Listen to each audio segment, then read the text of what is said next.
Equation of a line passing through, हमें एक point given होगा and perpendicular to two lines, ये दो लाइंस भी गिवन होंगी। हमारी एनसीईआरटी मिसलेनियस में क्वेश्चन है,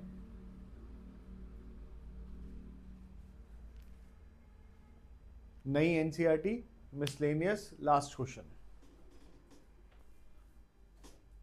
ठीक है। Equation of a line passing through एक पॉइंट दिया है और जो हमारी रिक्वायर्ड लाइन है वो दो लाइंस के साथ परपेंडिकुलर है। तो आप क्या करेंगे, अगर आप कार्टेशियन फॉर्म में काम करते हैं तो इक्वेशन ऑफ लाइन क्या होगी, x minus x1 upon a, y minus y1 upon b, z minus z1 upon c। x1 y1 z1 तो हमारे पास है लेकिन abc नहीं है, तो x1 y1 z1 की जगह तो पॉइंट आ जाएगा। मान लेते हैं यहां पॉइंट दिया हुआ है 1 2 3, तो मेरी इक्वेशन क्या बन जाएगी, x minus 1 upon a, y minus 2 upon b, z minus 3 upon c। अब मेरी ये लाइन दो लाइंस के साथ is perpendicular to L1 and L2। L1 L2 आपस में परपेंडिकुलर नहीं है, मेरी ये लाइन इन दो लाइंस के साथ परपेंडिकुलर है। तो अगर ये दो लाइंस की इक्वेशन है x upon 2 is equal to y upon 3 is equal to z upon 1, x plus 1 upon 1 is equal to y upon y minus 1 upon 3 is equal to z upon 2। तो इसका क्या मतलब हुआ कि ये वाली लाइन पहली लाइन के साथ परपेंडिकुलर है। दो लाइंस परपेंडिकुलर होती हैं तो कल हमने पढ़ा a1 a2 plus b1 b2 plus c1 c2 is equal to 0। इसका मतलब क्या बन गया, 2a plus 3b plus c is equal to 0 और a plus 3b plus 2c is equal to 0।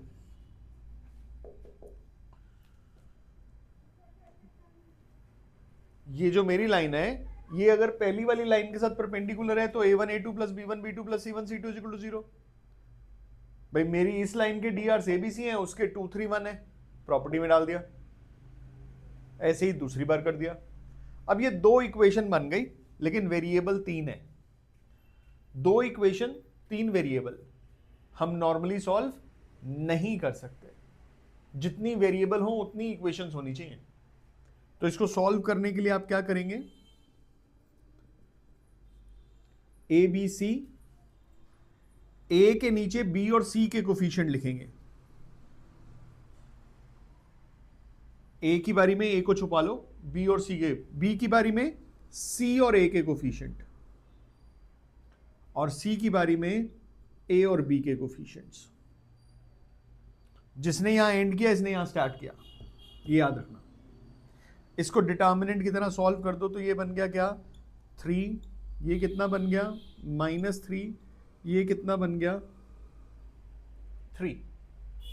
तो ए बी सी का आंसर आ गया कि ए का आंसर आ गया 3 लैम्डा, बी का आंसर आ गया -3 लैम्डा, सी का आंसर आ गया 3 लैम्डा। अपनी रिक्वायर्ड लाइन में पुट कर दो तो रिक्वायर्ड इक्वेशन क्या बन गई, x minus 1 upon 3 lambda, y minus 2 upon -3 lambda, z minus 3 upon 3 lambda. जो कॉमन आता हो आप कॉमन ले सकते हो।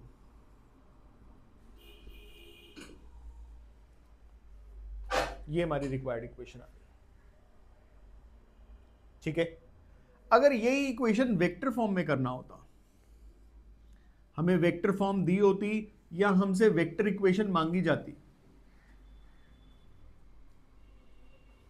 वेक्टर फॉर्म, इसी क्वेश्चन को वेक्टर फॉर्म में कर रहे हैं तो हमें जो दो लाइंस गिवन है उसको हमने वेक्टर फॉर्म में कन्वर्ट कर ले तो वो क्या बन जाएगा भाई, 0i plus 0j plus 0k plus lambda 2i cap 3j cap plus k cap. ये बन गया हमारे पास -i cap plus j cap plus mu i plus 3j plus 2k। ये जो पॉइंट है, ये पॉइंट क्या बन गया, i plus 2j plus 3k। तो वेक्टर फॉर्म में क्या हो जाएगा, vector r is equal to i plus 2j plus 3k plus lambda times b vector. हमारे पास b वाला, जैसे वहां डायरेक्शन मिसिंग थी, बेसिकली b वाला वेक्टर नहीं, तो ये जो b वेक्टर होगा, क्योंकि is perpendicular to L1 and L2, therefore यहां पर जो b वेक्टर होगा वो b1 और b2 के क्रॉस प्रोडक्ट का लैम्डा टाइम्स हो जाएगा। मेरी ये लाइन इन दोनों के साथ परपेंडिकुलर है, क्रॉस प्रोडक्ट से क्या वेक्टर मिलता है, एक ऐसा वेक्टर जो दोनों के परपेंडिकुलर होता है। तो ये b1 और b2 का क्रॉस प्रोडक्ट निकाल देंगे सिर्फ।